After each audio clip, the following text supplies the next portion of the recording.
Assalamualaikum warahmatullahi wabarakatuh. Kami dari kelompok 16 akan mempresentasikan strategi peningkatan keamanan siber untuk mengurangi risiko serangan APT atau Advanced Persistent Threat di Indonesia. Kami beranggotakan yang pertama ada Raffi Arnanda Pramudianto dengan 3 NIM di belakang 374, Alfian Indra Pratama 383, Fitria Nurani Hajar 387, dan saya Nicholas Radian Wijaya 390. Latar belakang. Dalam era yang berkembang, Indonesia semakin rentan ancaman keamanan, terutama serangan Advanced Persistent Threat atau APT. Serangan ini bersifat terencana, berlangsung lama, dan menyasar sektor penting seperti infrastruktur, industri, dan pemerintahan.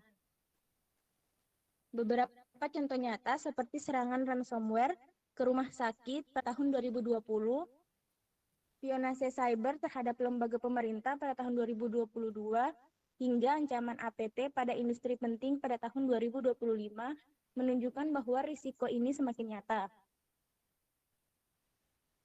Data dari Kaspersky ICS CERT mencatat bahwa upaya serangan APT terhadap industri manufaktur global meningkat 91% pada tahun 2020. Sementara di Indonesia sendiri, serangan cyber naik sebesar 22% pada tahun 2022. Melihat dampak yang besar, mulai dari kerugian ekonomi hingga gangguan layanan publik, penting untuk melakukan penelitian dan merancang strategi keamanan yang dapat diminimalisir. Berikutnya rumusan masalah.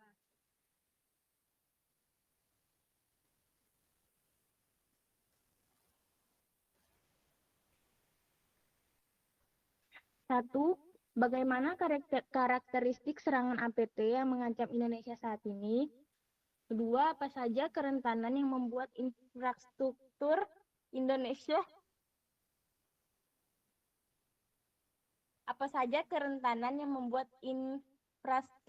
Indonesia rentan terhadap serangan APT? Ketiga, strategi mitigasi apa yang efektif untuk meningkatkan keamanan cyber di Indonesia?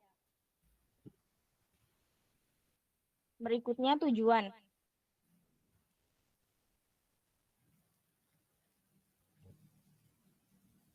Satu, menganalisis karakteristik dan pola serangan APT yang terjadi di Indonesia. Mengidentifikasi kerentanan utama pada sistem dan infrastruktur kritis. Merumuskan strategi peningkatan keamanan cyber untuk mengurangi resiko serangan APT. Berikutnya, manfaat penelitian. Manfaat penelitian terbagi menjadi dua, yaitu praktis dan teoretis. Praktis, rekomendasi nyata untuk sektor industri dan pemerintah. Sedangkan teoretis, menambah literatur keamanan cyber di Indonesia. Berikutnya batasan penelitian. Lingkup ancaman yang berfokus pada ancaman kategori APT. Ruang lingkup geografis, fokus geografis pada konteks Indonesia. Sumber data, yaitu data sekunder hingga tahun 2025. Teknologi yang dibahas. Fokus teknologi pada cyber kill chain, HIDS, honeypot, dan sandboxing.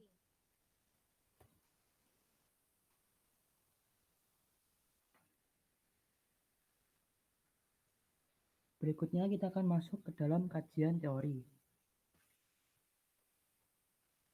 APT, Advanced Persistent Threat atau APT, adalah serangan cyber yang kompleks, bersifat persisten, dan ditunjukkan secara spesifik kepada target bernilai tinggi seperti lembaga pemerintahan atau industri kritis. APT dirancang untuk menyusup, bertahan lama, dan mencuri data sensitif tanpa terdeteksi. Karakteristik APT yang pertama, target spesifik. Yang kedua, zero-day exploits, yang ketiga persistence, yang keempat advanced techniques. Lalu ada framework deteksi. Salah satu pendekatan untuk mendeteksi dan mengatasi APT adalah cyber kill chain dari Lockheed Martin yang membagi proses serangan menjadi beberapa tahap seperti reconnaissance, weaponization, delivery, exploitation, installation, command dan control, dan action. Teknologi pendukung yang pertama yaitu Host Intrusion Detection System atau HIDS, yang kedua ada sandboxing, yang ketiga ada honeypot. Lalu masuk ke penelitian terdahulu.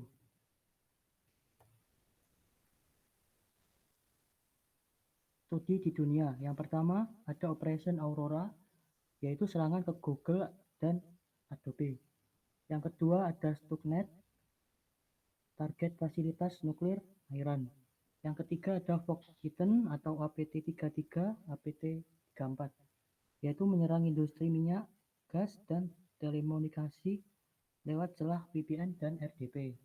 Yang keempat ada APT-41 dan Lazarus Group, menyerang berbagai sektor global.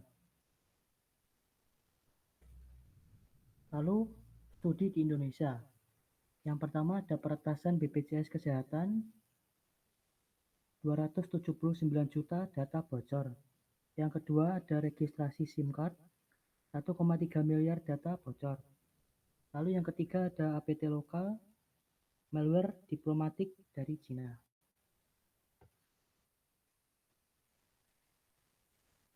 Lalu metodologi penelitian. Yang pertama jenis. Untuk jenis kualitatif deskriptif. Yang kedua pengumpulan data. Studi literatur tahun 2020 sampai tahun 2025. Studi kasus serangan APT di Indonesia. Yang ketiga analisis data.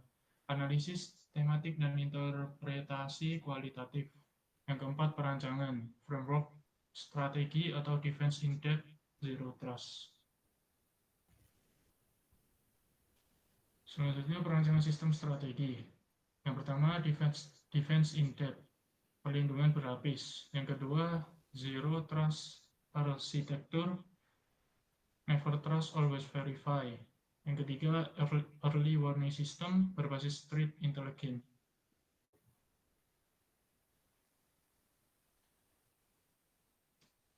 Kemudian analisis ancaman APT di Indonesia. Yang pertama sasaran utama, energi pemerintahan keuangan. Yang kedua teknik serangan, zero day exploits. Yang ketiga rekayasa sosial atau spear phishing. Yang keempat supply chain attack.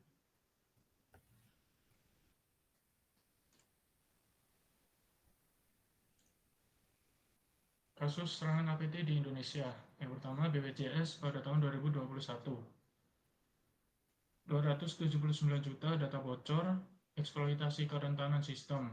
Yang kedua, peretasan diplomatik pada tahun 2022, malware body area menyerang diplomat.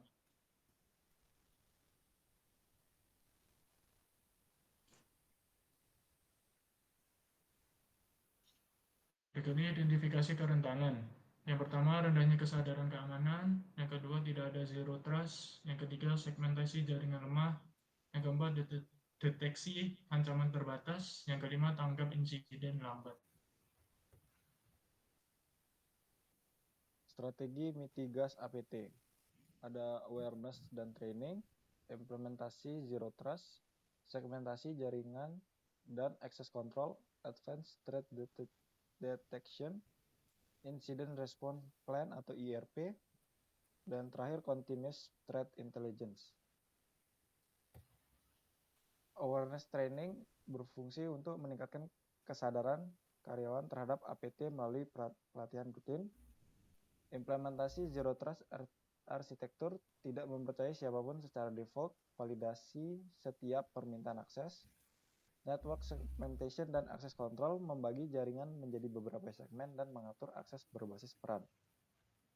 Advanced threat detection dan monitoring menggunakan IDS atau IPS, SIEM, dan threat hunting untuk mendeteksi anomali.